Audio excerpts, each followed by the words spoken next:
hermana dice que es un indicador en nosotros que nos dice que está bien, que está mal. Y a veces le escuchamos, a veces no. Otra persona, nenita, ¿para usted qué sería la conciencia? No, la agarré de sorpresa, ¿verdad? Qué bueno, usted es una hermana muy amada. ¿Qué sería para usted la conciencia?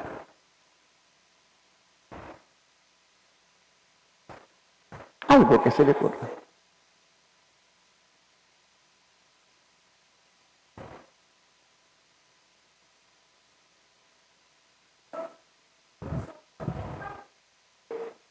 Amén. Recuerda que la Biblia dice que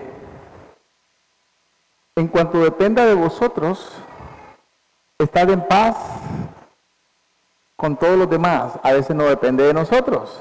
Yo puedo querer estar en paz con usted si usted no quiere estar en paz conmigo, pero a veces también la conciencia. Dice que la conciencia muchas veces nos defiende y a veces nos acusa.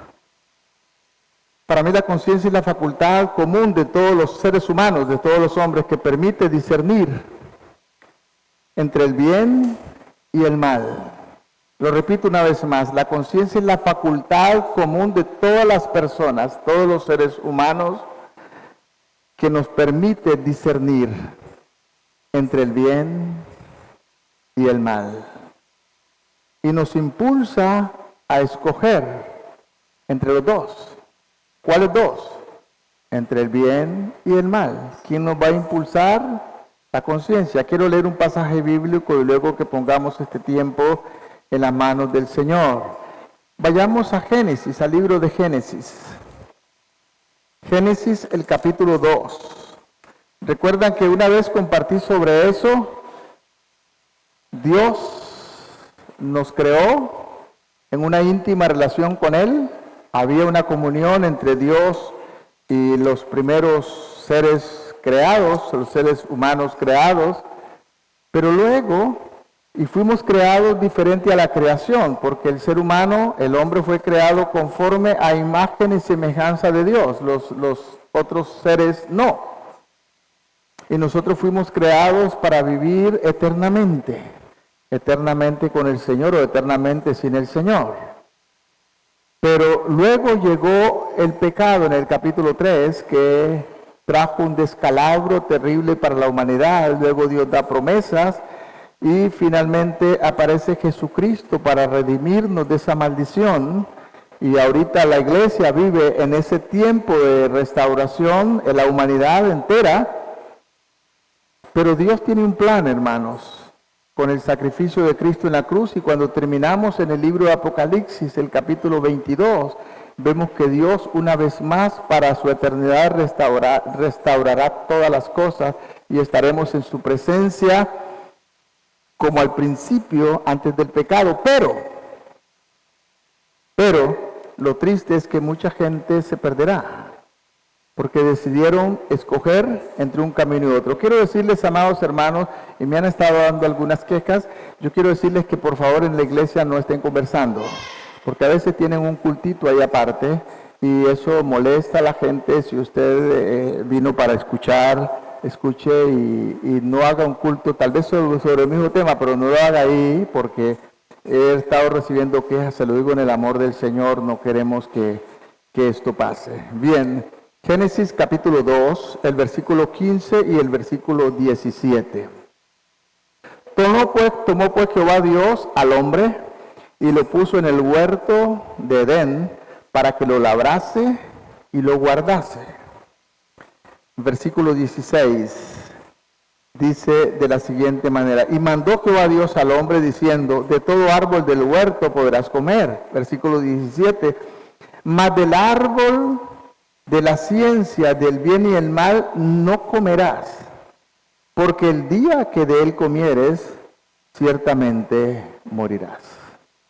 O sea que Dios deja esto, le da un camino claro, le da una indicación clara a los primeros seres humanos, pero también les pone algo que conocemos hoy que se llama el libre albedrío, y ese libre albedrío va a estar íntimamente relacionado con nuestra conciencia, a no ser que la conciencia la pongamos de lado.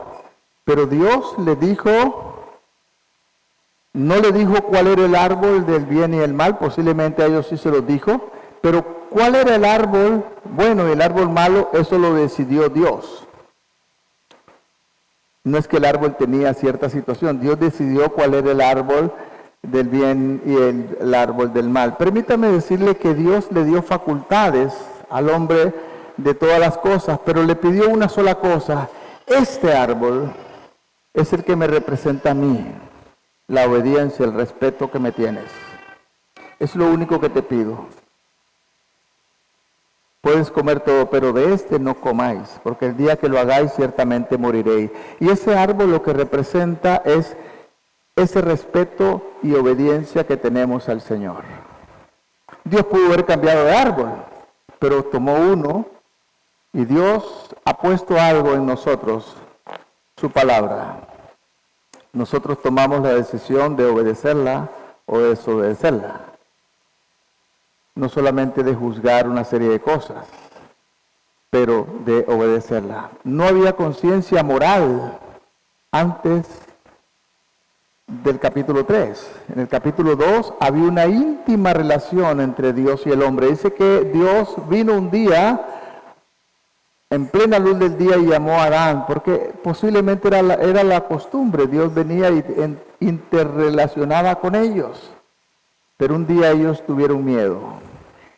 Y el miedo fue consecuencia del pecado que había entrado. No había conciencia moral, como dije en el capítulo 2, eso comienza hasta el capítulo 3, porque el pecado no había llegado. Y hoy estamos muy de moda hablar de extraterrestres y todo ese montón de cosas. Pero permítame decirle que el pecado sí es, ese sí le puedo decir que es extraterrestre. El pecado no se originó en la tierra. El pecado se originó en alguna parte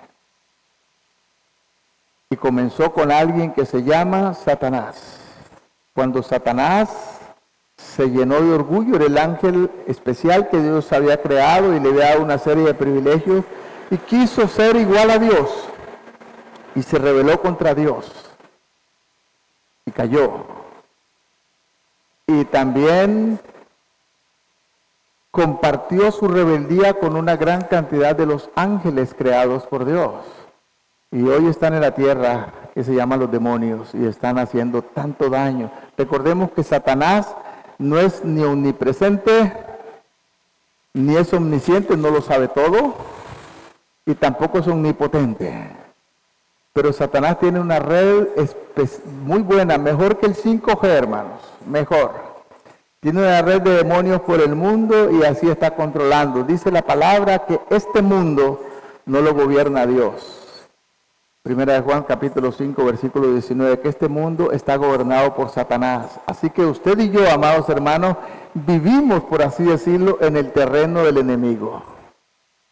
En el terreno que el enemigo gobierna. Oye, qué duro. El hombre fue antes de eso como Dios. Iba a vivir eternamente, no había maldad, tenía una serie de facultades que Dios le había dado de pensar, de escoger, de decidir. Toda la creación fue puesta en sus manos, pero cuando el pecado llegó, veamos lo que nos dice Génesis 3:22. Ya conocemos la historia de Eva y todo lo que pasó, pero en el Génesis 3:22 dice, y dijo Jehová Dios, he aquí que el hombre es como uno de nosotros, hablando Dios en sí mismo con la Trinidad, y dijo, es como uno de nosotros.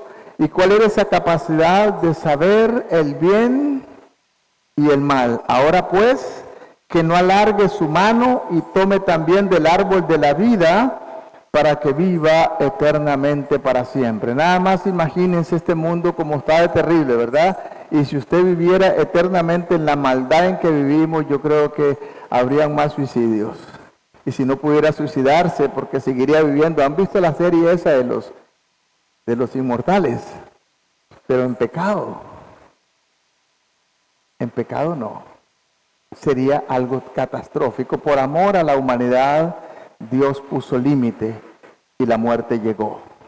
La muerte para los santos no es algo terrible. La muerte para los santos es ese paso, esa puerta que se abra para estar en su presencia. Amén. Bendito sea el nombre del Señor. Y dice la palabra, por tanto, la naturaleza, como la Biblia nos la enseña, nos enseña que la conciencia opera en cada uno de nosotros, en nuestro ser, con relación a los problemas que se nos acercan cotidianamente, las cosas que enfrentamos cotidianamente, y también la Biblia nos dice que un día tendremos que responder de acuerdo a nuestras actitudes y nuestra conciencia ante el tribunal de Cristo. Porque la palabra dice, por cuanto todos pecaron, Romanos 3:23, están que separados de la gloria de Dios. En el capítulo 2 había una intimidad con Dios, pero después del capítulo 3, ¿qué pasó? No solamente el hombre fue separado del huerto, fue separado de la presencia de Dios.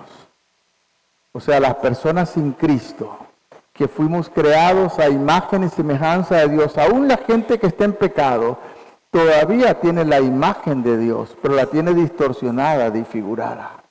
Pero cuando Cristo viene, empieza a restaurar esa imagen de Dios que Dios puso en el hombre en la creación. Y veamos lo que nos enseña la Biblia, las consecuencias del pecado en nuestra vida. Por así decirlo, la conciencia es como la voz de Dios. Pero si Cristo no está en nuestro corazón, ¿cómo estará esa voz? Distorsionada. Como pastores nos damos cuenta y ministramos mucha gente a veces con problemas espirituales serios, hasta con demonizaciones en su vida, y mucha gente, ¿cuál es el testimonio? Hay algo que me habla y me dice, mátate, o hazle daño a esta persona, haz daño a otra persona. ¿Quién es eso? No es la voz de Dios. Es esa voz que está distorsionada en su conciencia que el diablo sigue controlando hoy. Pero la palabra nos enseña que cuando nosotros obedecemos al Señor, esa influencia del pecado va a empezar a disminuir, y si nosotros damos libertad al Señor, las cosas serán diferentes. Vayamos a Mateo, el capítulo 7, a partir del versículo 21, y empecemos a ver ya en el Nuevo Testamento qué es lo que Jesús enseña a la humanidad, pero específicamente a sus hijos, a todo aquel que quiere hacer su voluntad y caminar de acuerdo a sus propósitos. Mateo capítulo 7, estamos hablando del Sermón del Monte. Recuerde que el Sermón del Monte son 3 capítulos, capítulo 5, capítulo 6 y capítulo 7. En el capítulo 7, a partir del versículo 21 y el versículo 23, dice la palabra del Señor, nos dice de la siguiente manera, leo para ustedes, dice así, no todo aquel que me dice, Señor, Señor, entrará en el reino de los cielos, sino aquel que hace la voluntad de mi Padre que está en los cielos. Versículo 22. Muchos me dirán en aquel día, Señor, Señor, ¿no profetizamos en tu nombre? Y en tu nombre echamos fuera demonios, y en tu nombre hicimos muchos milagros. Veamos el versículo 23, qué triste. Entonces les declararé, nunca os conocí, apartados de mí, hacedores de maldad. Qué interesante, porque la evidencia de señales en nuestra vida no demuestra una relación con Dios. Las cosas que pasen, y vivimos en tiempos difíciles. Ahorita se está predicando un mensaje de mucha alegoría, de mucha cosa, de mucha victoria. De hecho, yo dije hoy en la clase de la mañana que a veces le hemos quitado el lugar a Dios, porque ya no es Dios quien decide. Nosotros decidimos, yo decreto, yo aquí, yo allá. Y permítame decirle que ¿dónde quedó Dios? Dios es soberano. Y nosotros debemos esperar la voluntad de Dios.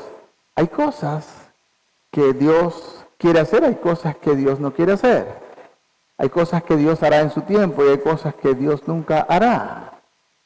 Hay cosas que Dios hará en personas que pensamos que no lo merecen, según nuestra manera de pensar, y hay cosas que pensamos que merecemos y Dios no las hace.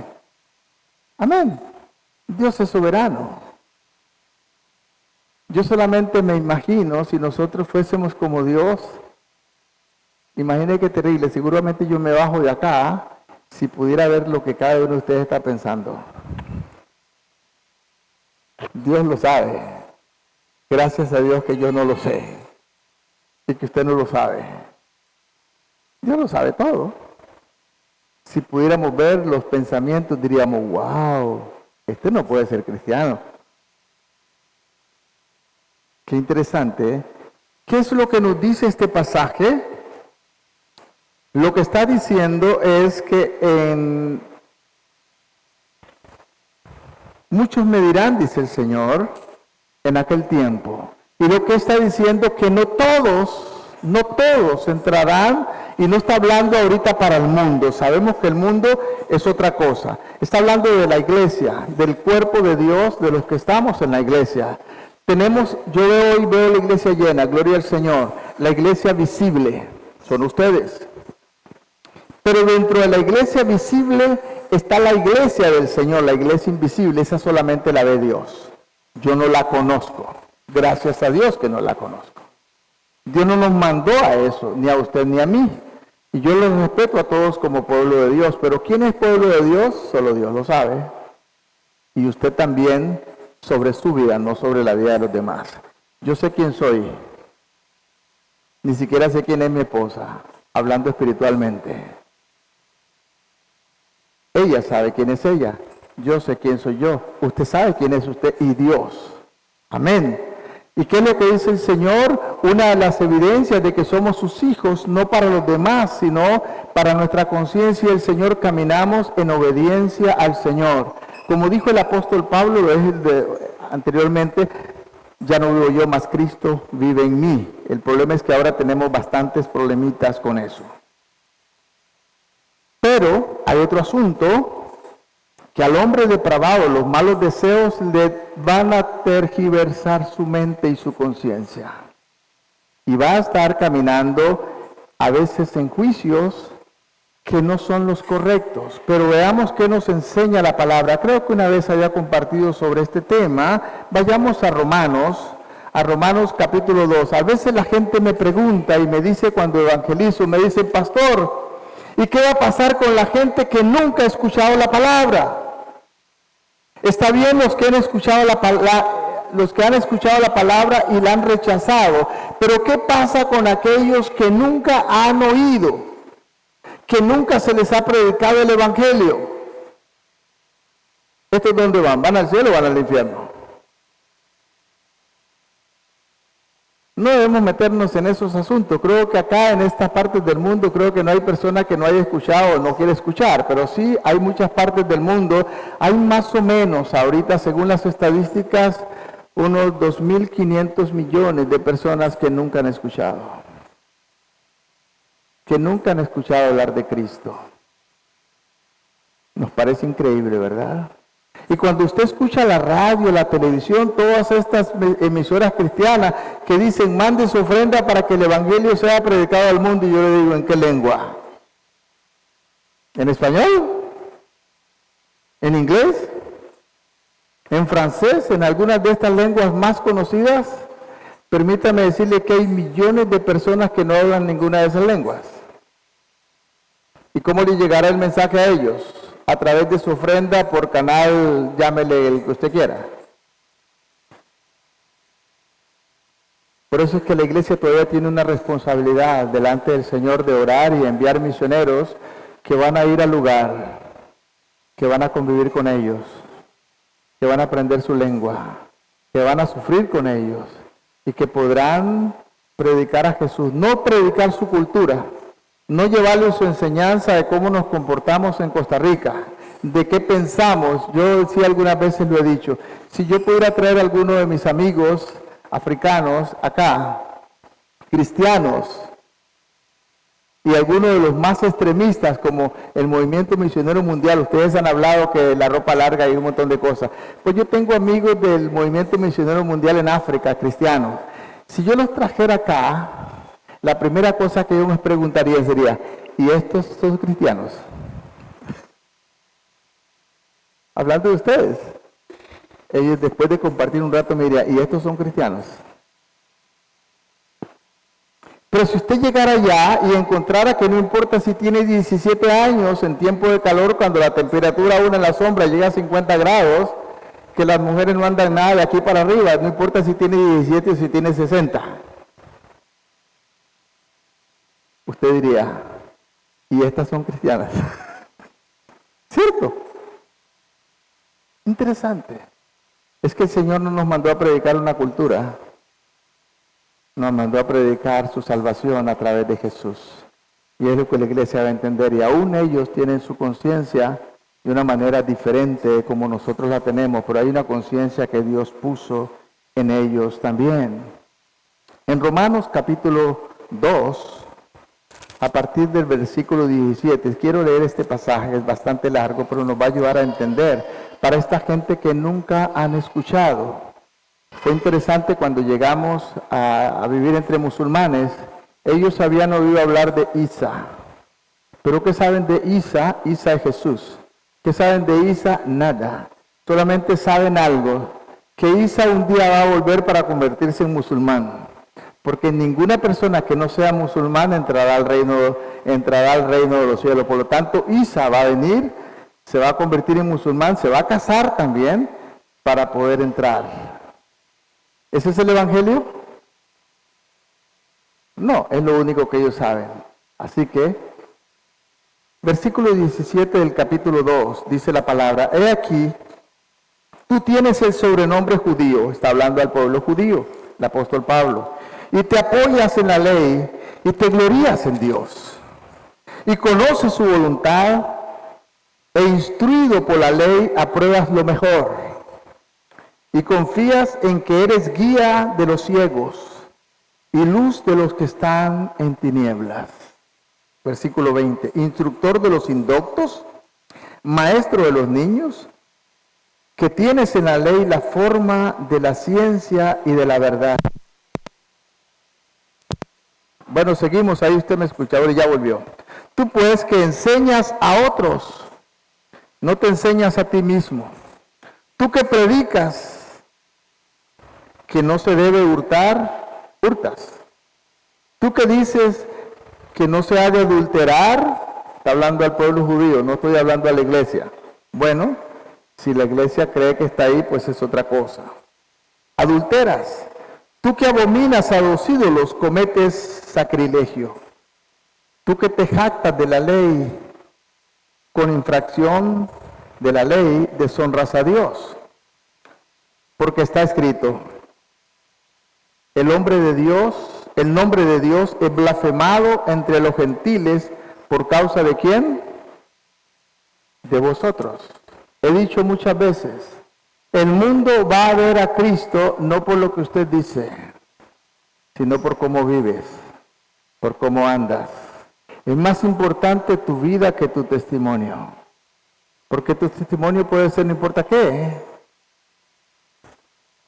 Seguramente muchos de los que les gusta compartir el evangelio, ojalá que toda la iglesia lo haga porque es un mandamiento. El que sabe hacer lo bueno y no lo hace, dice la Biblia, le es pecado. Así que si no predicamos, estamos pecando, desobedeciendo a la voluntad de Dios. Es una orden, es un imperativo para todos, ir y predicar el evangelio, no solamente fuera de acá, a tu vecino, al que está ahí, a tu compañero de trabajo, a tu amigo, con mucho respeto, pero hazlo. Si te escucha, hazlo.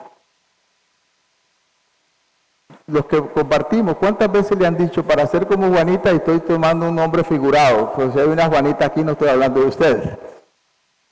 Para ser como Juanita, que va ahí, una vez me dijo una señora, se lo digo honestamente, recién llegado a este lugar, me dijo, usted es el pastor de esa iglesia, ahí hay un montón de hechiceros. Yo qué sé de quién está hablando, seguramente es una manera de hablar. Pero la gente dice cosas como esas. Yo no sé si es cierto o no, pero tristemente muchas veces es verdad. Para ser como Juanita, mejor me quedo como estoy. Y la culpa es nuestra muchas veces por nuestro comportamiento. Versículo 25. Pues en verdad la circuncisión aprovecha si guardas la ley, pero si eres transgresor de la ley, tu circuncisión viene a ser incircuncisión. Era para los judíos esta operación que se hacía a los niños varones. En muchas culturas se hace. En África no hay un varón que no haya sido circuncidado. Y le digo peor, no hay una mujer que no haya sido circuncidada. Algunos mueren en esta situación porque ahora los hacen en algunos médicos, pero antes los hacían con el cuchillo de la cocina. Cortaban el clítoris de la niña y algunas se infeccionaban y morían. Muchos de los que nacen en Francia, había una película sobre eso, los padres los envían a África cuando la niña tiene 15, 16 años y le dice, vaya a visitar a la familia, pero cuando llega la agarran entre todas y tome, porque no se puede entrar al reino de los cielos. Según ellos, no hablan del reino de los cielos, hablan del paraíso. No se puede ir al paraíso si no está circuncidada. Están en terrible ignorancia. Pero, ¿qué es lo que dice la palabra? Aún para los judíos, tu circuncisión, dijo, no tenía ningún valor si no obedeces la palabra. Eso se convertía como una incircuncisión. Los circuncisos eran los paganos, los que no caminaban con el Señor, ni siquiera eran del pueblo de Israel. Versículo 27. Y el que físicamente es circuncidado, pero físicamente, si es incircunciso, pero guarda perfectamente la ley, te condenará a ti con la letra de la ley con la circuncisión eres transgresor de la ley. O sea, no es un rito, hermanos. No es por venir a la iglesia siempre. No es por hacer ciertas cosas. No es por ser servidor. No es por ser pastor de la iglesia. Es por tener a Cristo en el corazón y caminar en obediencia a su palabra. No es porque hagamos ciertas cosas. A veces tenemos ciertas reglas en la iglesia de cómo ser cristiano. Permítame que la única regla de cómo ser cristiano es tener a Cristo en el corazón y andar en obediencia. Amén. No es porque perteneces a la iglesia bíblica de Betel o cualquier otra iglesia. Lo he dicho muchas veces y lo repito una vez más. El infierno estará lleno de religiosos, evangélicos, católicos, mormones, testigos de Jehová y póngale el nombre que quiera. Porque en el reino de los cielos solamente habremos cristianos, nacidos de nuevo. Amén. Eso es lo que la palabra nos enseña. Y el versículo 28 dice, pues no es judío el que lo es exteriormente, ni es la circuncisión la que se hace exteriormente en la carne, sino que es judío el que lo es en lo interior. Y la circuncisión es la del corazón, en espíritu, y no en la letra, como dice Pablo, la letra mata, pero el espíritu vivifica.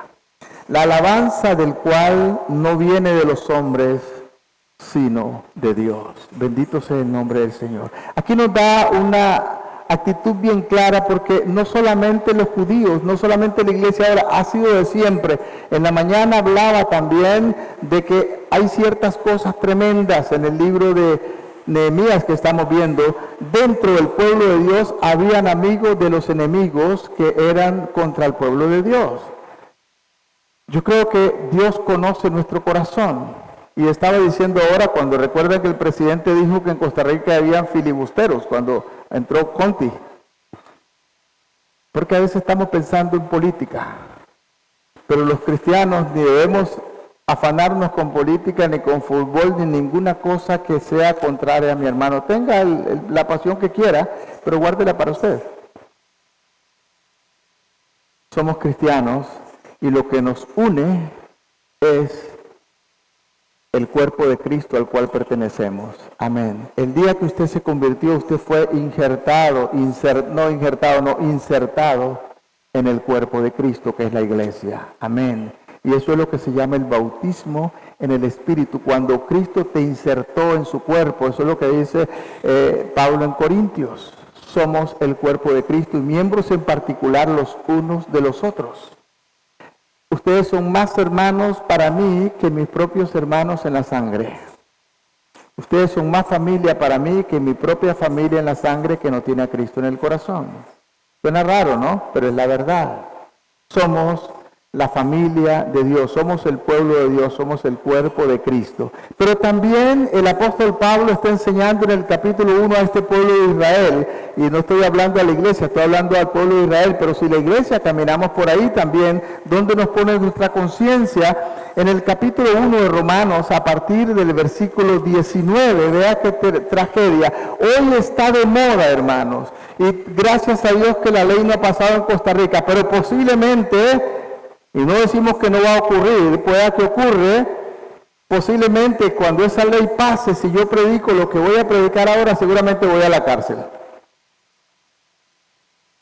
Sí, pero tampoco me importaría porque no me voy a callar.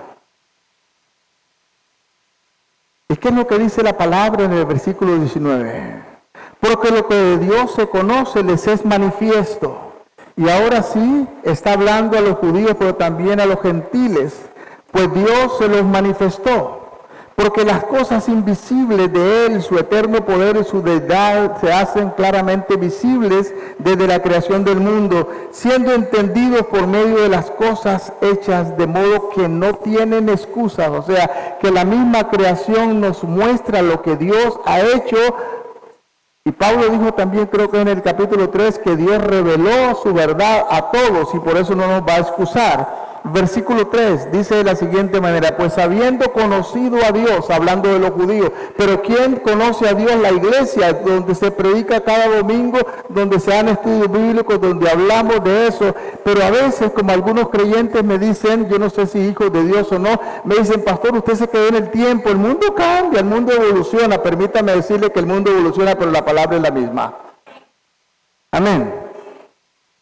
¿Y qué sigue diciendo? Pues habiendo conocido a Dios, no le glorificaron como a Dios, ni le dieron gracias, sino que se envanecieron en sus razonamientos y su necio corazón fue entenebrecido. Versículo 22, profesando ser sabios, se hicieron necios y cambiaron la gloria de Dios, incorruptible en semejanza de imagen de hombres, corruptibles, de aves, de cuadrúpedos, de reptiles, pusieron a Dios a su tamaño que puedan controlar. Versículo 24, por lo cual también Dios los entregó.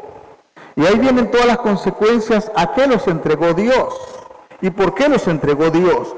Porque cambiaron la verdad de Dios por la mentira y la inmundicia, y en sus corazones deshonraron a Dios, pero también deshonraron sus propios cuerpos. O sea que hoy se dice que este tipo de pecado que tenemos, y tiene la banderita y todo el color ahí, bueno, es que así nacimos, así Dios nos hizo, que es lo que sea.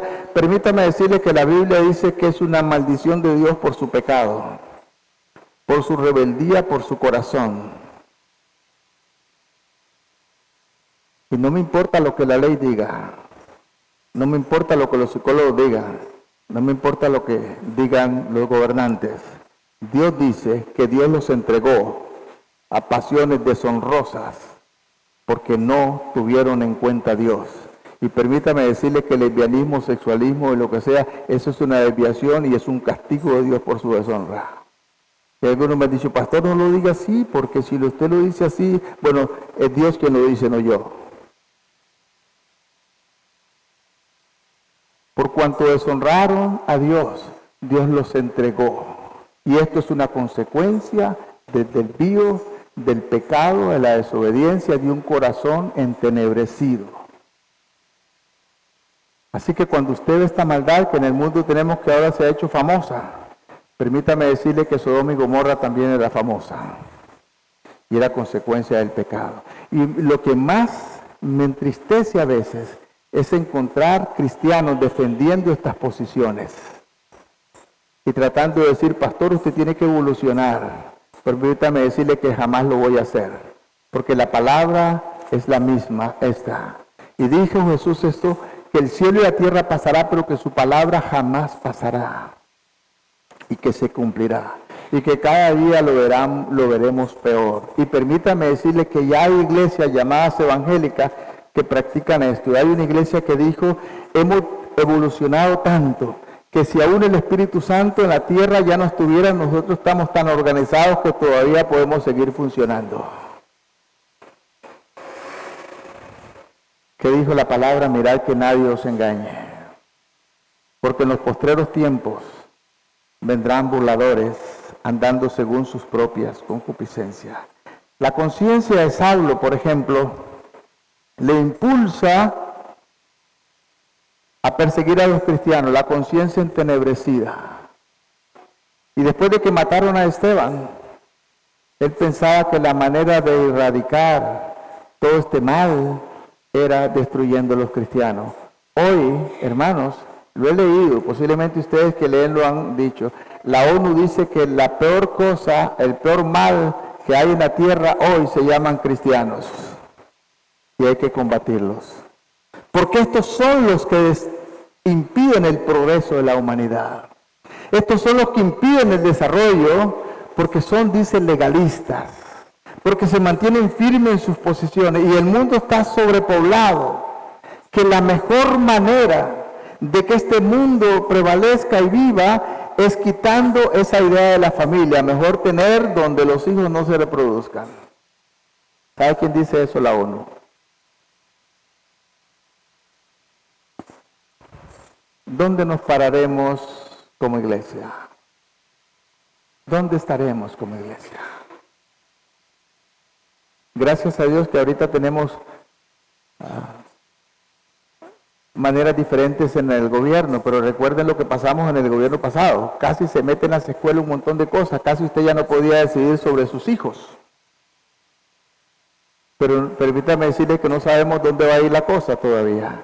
Este mundo no va para mejor, va para peor, porque el fin se acerca. Y la Biblia lo dice. Pero también dice algo que los cristianos tenemos que permanecer firmes. Y dice el pasaje de Hebreos, el capítulo 12. Ustedes todavía no han combatido hasta la sangre por el Evangelio. ¿Qué quiere decir eso? Hasta la muerte. Hermanos, tenemos que prepararnos porque llegará el momento en que usted podrá ir hasta la cárcel. ¿Cuánta gente en muchos países están muriendo, siendo martirizados por extremistas solamente por no negar el nombre de Cristo? ¿Y quién le ha dicho a usted que solamente a ellos les corresponde eso y a usted no? ¿Por qué usted nació en Costa Rica? Yo no sé.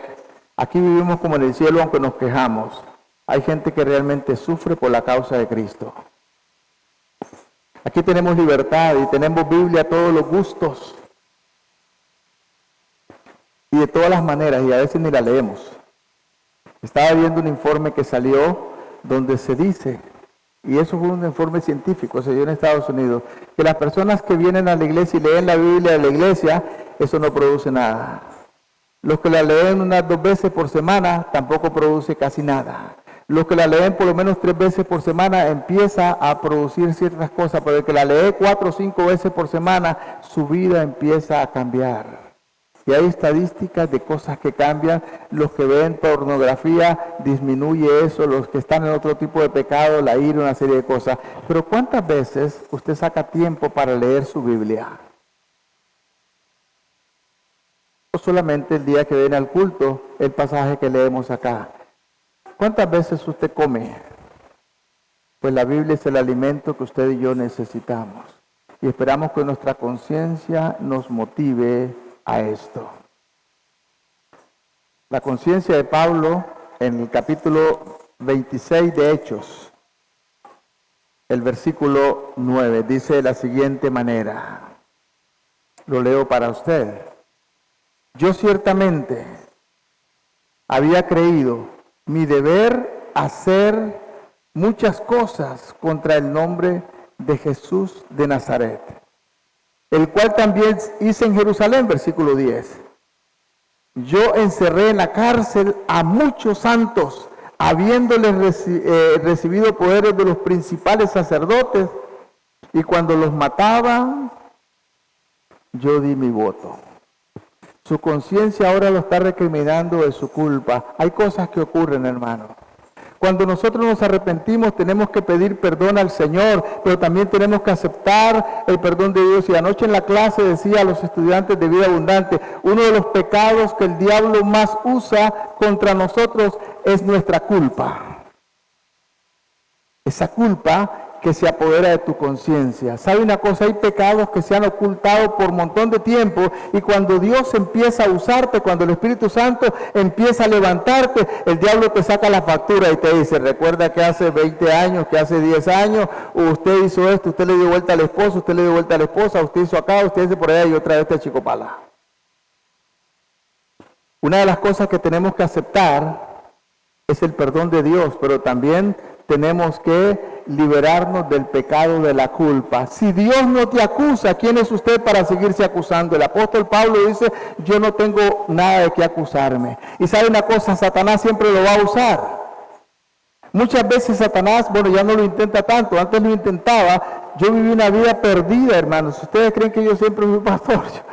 Yo viví una vida corrompida de la cual hoy me avergüenzo. Y muchas veces Satanás me ha sacado la factura. ¿Y sabe qué le digo yo? Satanás, Jesús me perdonó. Si a ti no te gusta, ve y habla con Jesús. ¿Usted cree que el diablo va a ir a hablar con Jesús? Pero yo soy perdonado y camino con mi frente en alto. Pero muchas veces nos creemos la mentira del diablo. El diablo usa tu conciencia para estas cosas que ocurrieron. El Señor te perdonó de todos tus pecados, dice la palabra. De todos tus pecados. Esa lista fue borrada, pero solamente hay un lugar, lo he dicho muchas veces, donde queda una copia y es en su mente. La mente del ser humano no fue creada para olvidar, sí para perdonar. Usted no puede olvidar las cosas que ocurrieron. Siempre estarán ahí, pero no va a sentir culpa. Es como la herida que un día tuviste infectada, te dolió tanto, hoy solamente tienes la cicatriz. Y esa cicatriz te recuerda que un día tuviste una herida, pero ya no existe, ya no duele. Cuando el Señor te perdonó, ya eso no va a doler. Así que no sigas viviendo de esa manera. Dile al diablo, Jesús ya me perdonó. Y no discutas con él, no se ponga a hablar con el diablo es más poderoso que usted, te va a ganar la pelea y te va a convencer. El mayor error de Eva fue discutir con el diablo. Al final terminó convenciéndola. Pues no discutas con él, dile, ve y habla con el Señor y camina conforme la palabra nos enseña. Amén. Hemos sido perdonados. Nuestra conciencia ahora está limpia en Cristo. Bendito sea el nombre del Señor si andamos así. Aprovechemos esta conciencia iluminada por el Espíritu Santo para vivir no en el pasado, no en las cosas que ya el Señor perdonó. El segundo punto que quiero que veamos es nuestra relación con Cristo. Debe estar según la palabra de Dios. Tu conciencia te puede engañar, tu conciencia te puede traicionar, pero la palabra de Dios no te traiciona.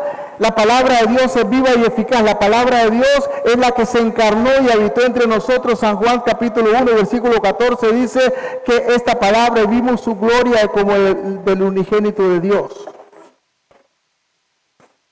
Es la palabra que se encarnó en Cristo Jesús y vivió entre nosotros. La palabra, el verbo que se hizo carne, verbo es palabra. Esa palabra se hizo carne. Cristo se encarnó. Antes de que Cristo naciera, que era espíritu. Cuando estaba hablando, dice que sea uno como nosotros. Permítame decirle que Dios Padre, Dios Hijo, Dios Espíritu Santo, todos son espíritus. No sabemos cómo eso funciona, ni no hay nadie que lo pueda explicar. Pero Cristo se encarnó y habitó entre nosotros para que viviera entre nosotros, para que experimentara la vida que nosotros experimentamos. Y por eso dice Hebreos, no tenemos un sumo sacerdote que no pueda compadecerse de nuestras debilidades, sino uno que fue tentado en todo. Imagínese cualquier tipo de tentación que usted se imagine, la peor que usted puede imaginarse, Cristo la sufrió, sin pecar. ¿Con cuáles armas? Con la palabra de Dios y el Espíritu de Dios. Y usted las tiene y yo las tengo. Amén. La palabra de Dios y el Espíritu de Dios. Nosotros no tenemos poder. El poder lo tiene Dios. Y aún el diablo tiene cierto poder. Nosotros tenemos la autoridad de Él. Y en su nombre somos más que vencedores. En Hebreos capítulo 1, el versículo 1 al 3 nos dice de la siguiente manera. Quiero leerlo para usted. Porque a veces estamos buscando gente que nos diga palabras, que nos enseñe cosas. Pero permítame decirle que no tenemos que ir a nadie, ¿eh? Aquí está la Biblia. Lea la palabra. Dice el Señor, Dios habiendo hablado muchas veces y de muchas maneras en otro tiempo a los padres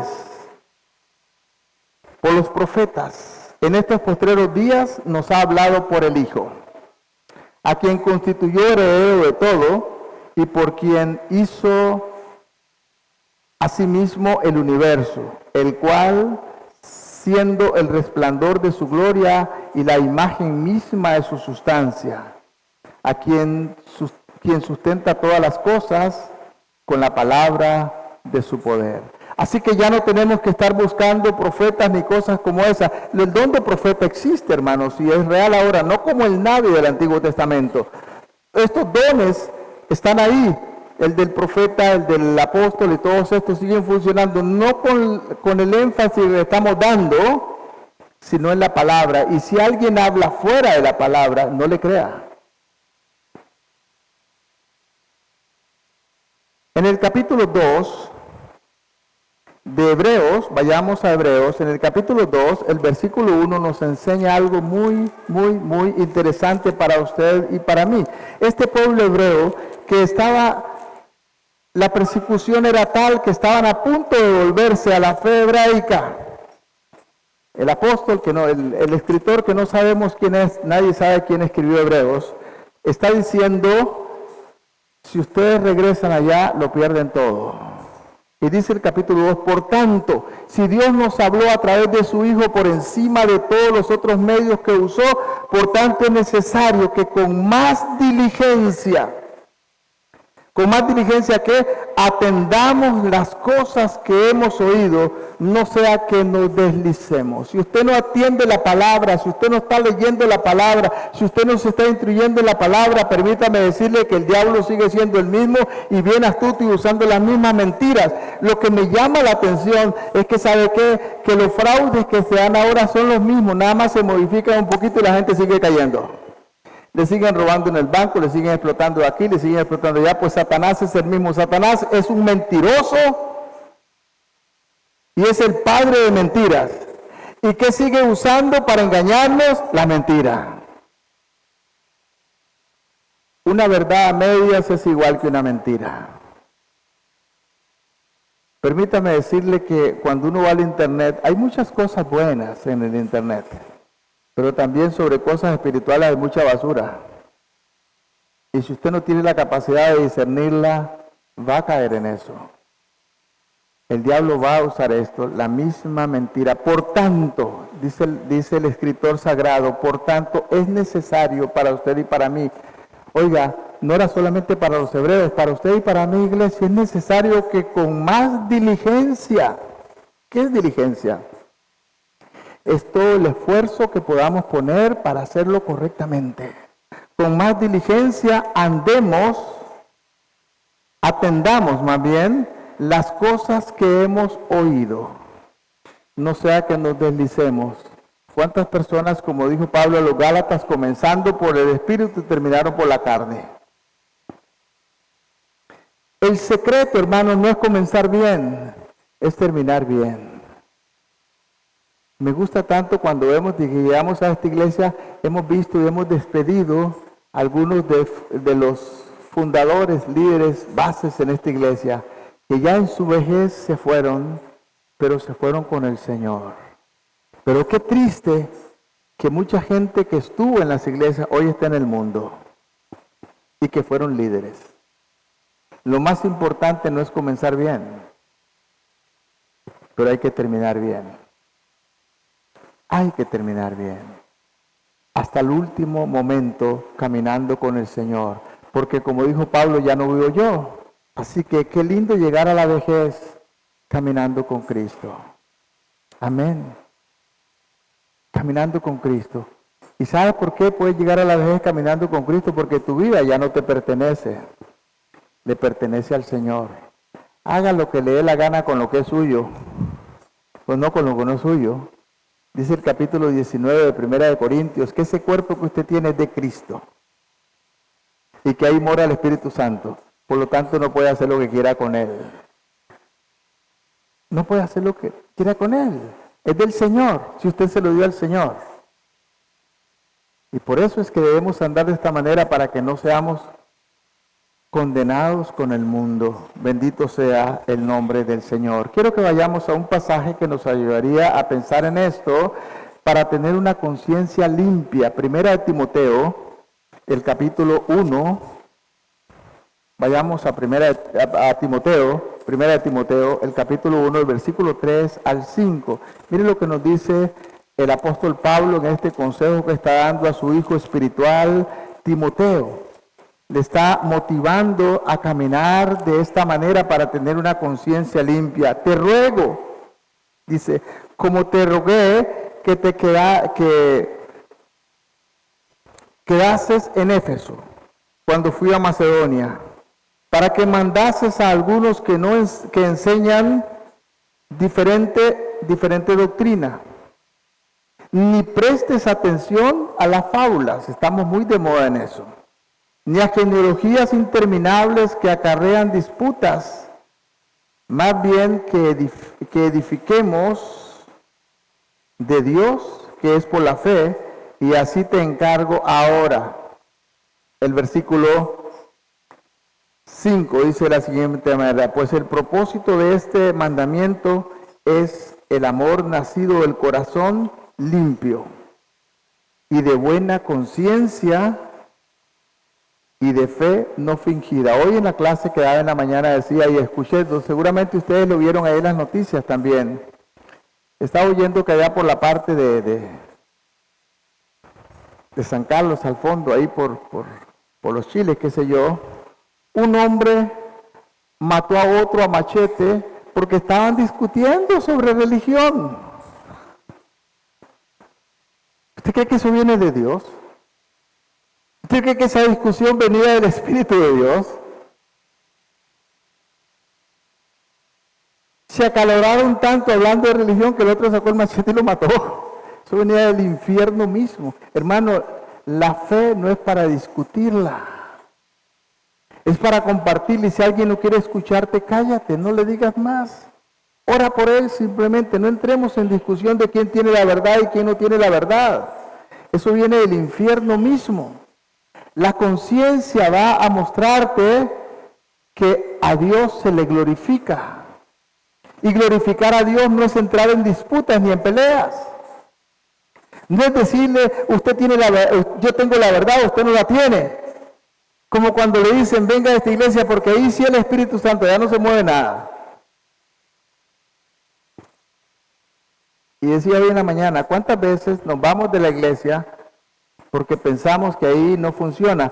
Deberíamos de luchar como el pueblo de Israel. Se unieron todos para que el pueblo saliera adelante. No debes escapar de la iglesia, debes luchar. Si las cosas no van bien, lucha.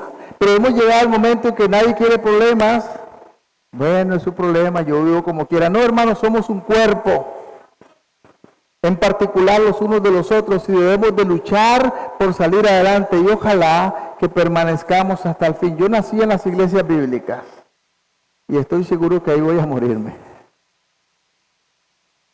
Porque conozco al Señor. Y ahorita en la iglesia bíblica están pasando cosas terribles. ¿Y qué estamos haciendo? Estamos luchando para restaurarla. Amén. No es escapando, hermanos. Es luchando. El pueblo de Israel se unieron todos para construir los muros, ¿verdad, Frank? Por familias. Y sabe una cosa, y leíamos hoy en la mañana, algunos tenían una tarea y cuando terminaron la tarea dijo, deme otra. Quiero hacerlo. Qué bueno cuando nos involucramos. Acá yo puedo decir que tenemos un grupo de damas que se esfuerzan. Si todos nos uniéramos sería más fácil. Es la obra del Señor, es la iglesia del Señor. La iglesia no es suya ni mía. Y vea lo que dice el capítulo 3, el versículo 9, ahí mismo donde estamos, en Timoteo, dice de la siguiente manera: que guarden el misterio de la fe. ¿Cómo? Con limpia conciencia. Pero para que esa conciencia esté limpia, tenemos que entregársela al Señor. Tenemos que dejar que el Espíritu Santo esté actuando. ¿Por qué dijimos la conciencia es la facultad que Dios puso en nosotros para discernir entre el bien y el mal? Pero también dije que en el pueblo de Dios la conciencia es como la voz de Dios en tu vida a través del Espíritu Santo. Si dejamos que el Espíritu Santo nos enseñe, nos hable, hay cosas que no nos gustan. Hay cosas que no me gustaría hacer, pero tengo que hacerlas en obediencia al Señor. ¿Qué es lo que dice la palabra? Hay cosas que no entendemos. Hay cosas en la Biblia que no entendemos.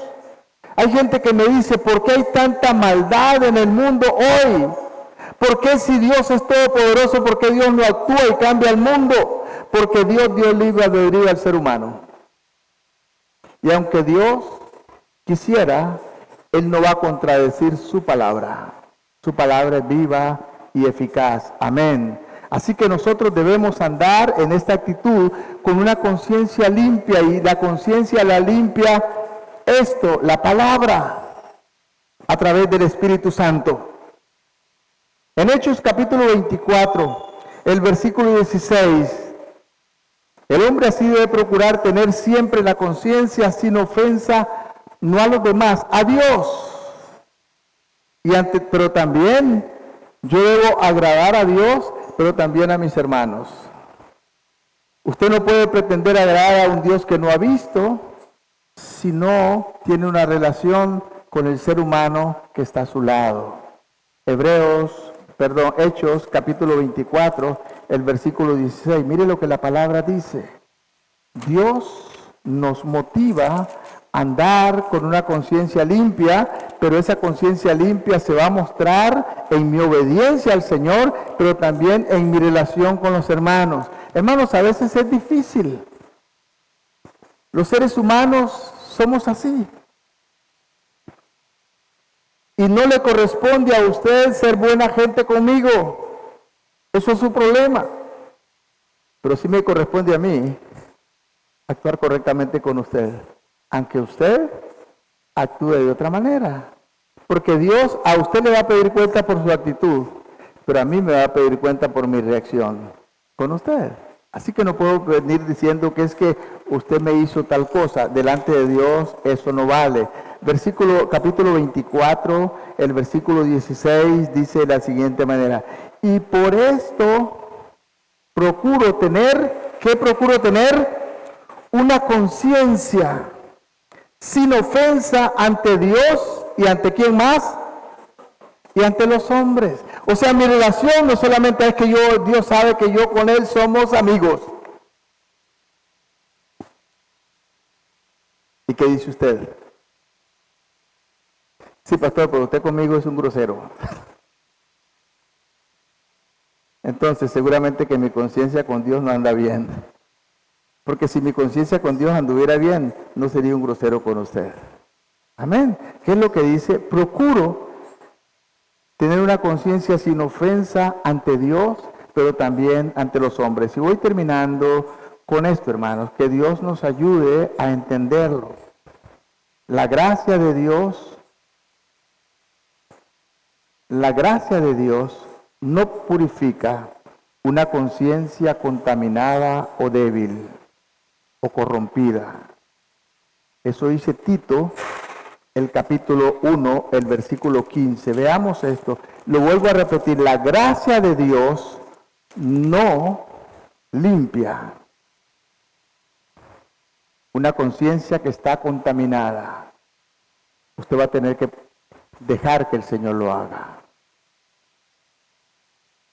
Y quiero que vayamos, y con este pasaje termino, en Tito, capítulo 1, el versículo 15. Vea que es duro esto, es triste. Eso pasaba en la iglesia en esos tiempos, hermanos, en los creyentes en ese tiempo. Y le dice Pablo a Tito, su consiervo, porque Tito no era un apóstol que trabajaba con Pablo en ese tiempo, no apóstol como nosotros lo conocemos. El don de apostolado siempre ha existido. Y vea lo que le dice, el encargo que le da a Tito en el versículo 15 del capítulo 1. Dice de la siguiente manera: todas las cosas son puras, ¿para quién? ¿Para quién?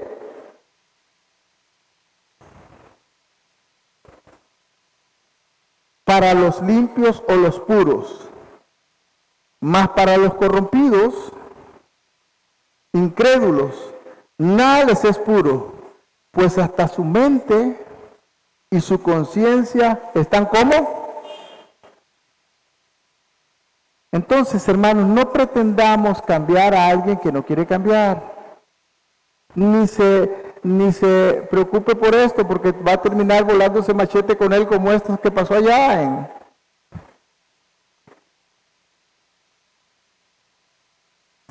de sacarlo para adentro.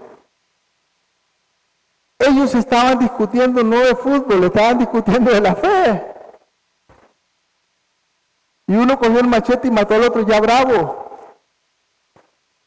Su conciencia estaba corrompida. No era un hombre de Dios puro, era lo que llamamos hoy un religioso. La religión no cambia, hermanos. ¿Qué es lo que dije? La gracia de Dios no purifica una conciencia contaminada o débil. Es lo que dice 1 Corintios capítulo 8, versículo 7. Esa conciencia que está corrompida o mala.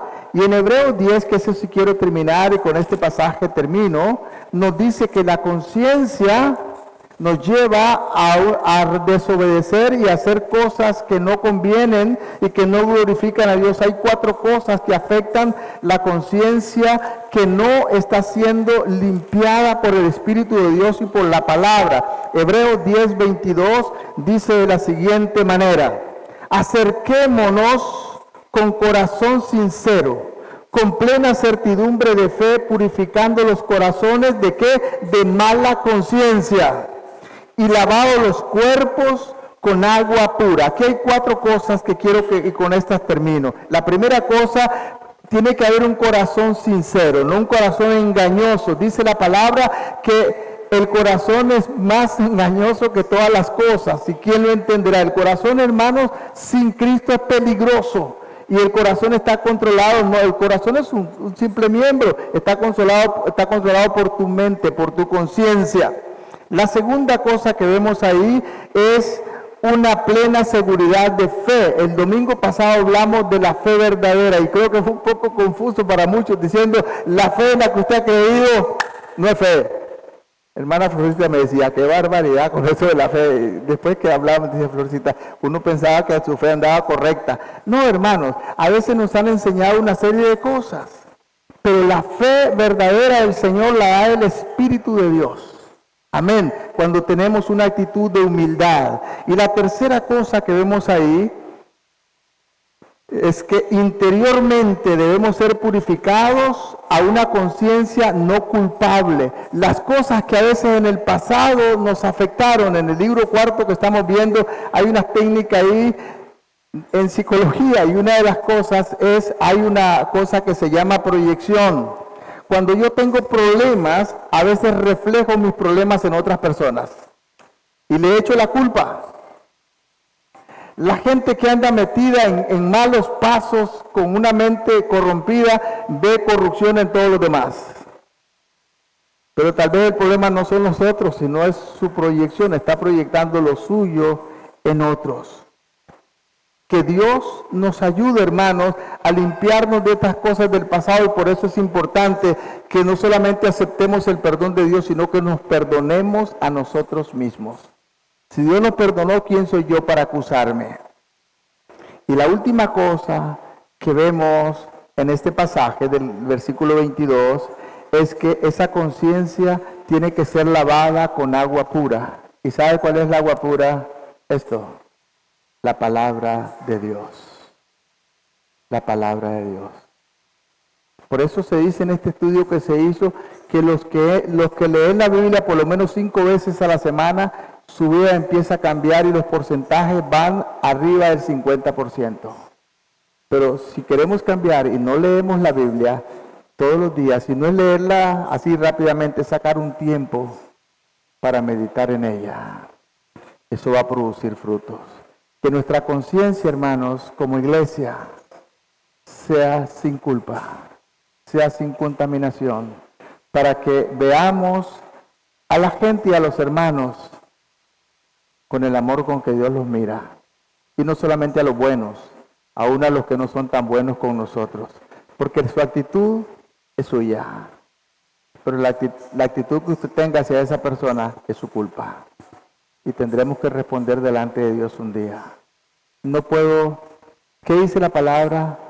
La venganza es del Señor. Pero otra vez, decía Sixto un día, dice, no se amargue la vida.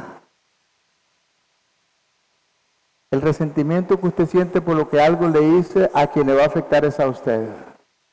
Libérese, perdónele. Y no ore, como decíamos de la mañana, no ore diciendo, Señor, descarga fuego sobre él. Bendígale. Pida que el Señor le bendiga. Aún a la persona que pueda ser más dura con usted. No pida ningún mal. Pida que Dios le bendiga. A veces decimos, Señor, págale conforme a su actitud. No, págale conforme a tus misericordias que son nuevas cada mañana. Entonces tendremos una conciencia limpia y tendremos una vida cristiana que nos va a beneficiar a nosotros porque vamos a estar contentos y no amargados, llenos de gozo. Eso a quien le produce cosas positivas es a usted mismo, no a otros. El perdonar no ayuda al que usted perdona, le ayuda a usted. Le ayuda a su conciencia, le ayuda a su vida, le ayuda a sus emociones y tendrá gozo. ¿Por qué no nos ponemos en pie y le decimos, Señor, ayúdame, Señor, para que tu palabra produzca ese efecto en mi vida y mi conciencia sea limpia? Señor, hay cosas tal vez que han estado ahí por tiempo, pero hoy te las entrego a ti, Señor, las deposito al pie de la cruz. Señor, yo sé que tú dejaste tu trono de gloria para venir a morir en mi lugar. Tú tomaste mi basura y la llevaste en tu cuerpo sobre el madero, pero pusiste tu santidad que trajiste del cielo sobre mi vida. Y por eso ahora, Señor, yo creo que soy libre. Creo, Señor, que ya no soy más culpable, porque mi culpa fue depositada sobre ti. Limpia mi conciencia, Señor, para que pueda vivir una vida que te glorifica a ti, una vida que te exalta, y para que pueda vivir una vida llena de gozo. Recuerden lo que el pastor dijo el domingo pasado. Una persona que tiene fe no está triste. Una persona que tiene fe no está amargada. Una persona que tiene fe no está deprimida. Aunque cielo y tierra pase, mi palabra jamás pasará. Aunque el cielo y la tierra sean removidas, no temerá mi corazón, dice tu palabra. Amén. Señor, levanta tu iglesia, levanta tu pueblo, bendice a tus hijos de una manera especial. Bendice cada familia aquí representada, Señor. Bendice los matrimonios, Señor, que están pasando problemas. Levántalos, ayúdalos, Señor, porque muchas veces es nuestro orgullo que no nos deja humillarnos, que no nos deja, Señor, caminar en unidad.